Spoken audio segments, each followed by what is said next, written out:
After a rowdy meeting last week, the Agua Special Utility District is taking steps to change the way the board does business. There's also a new interim executive director at the helm. CBS 4's Annalise Ortiz was at the board meeting tonight where these changes were made. Annalise? It was a much calmer atmosphere in the Agua boardroom tonight as the board of directors voted on several important items, including the decision to take hiring and firing power away from the board. The public knows.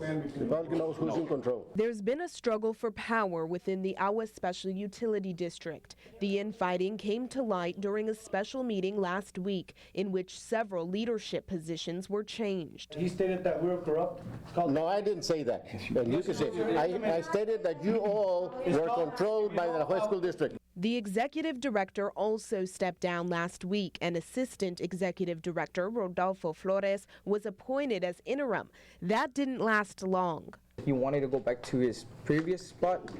It's very important, especially he wants to continue with the work. The board asked its legal counsel to help them find another qualified candidate to hold the interim position.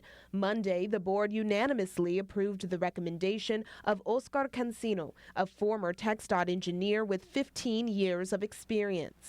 One of the things I'd like to do is get Agua on a positive track and moving forward with not only their administrative side, but also their projects that have been in development for many years. Directors then voted to take away the board's authority to hire and fire employees. That responsibility now falls on the executive director.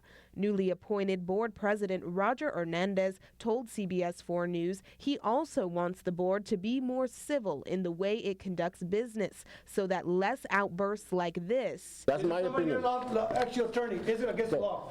Defamation of character. Happen at public meetings. We shouldn't have that. It gets away from the meeting and what we're trying to do.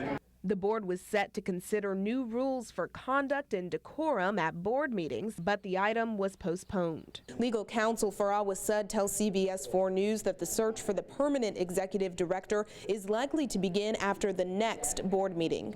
In Palmview, Annalise Ortiz, CBS 4 News and ValleyCentral.com. And the search for that new executive director will be a nationwide search. The board will decide whether the executive director will need to have the same or more qualifications than the former executive director.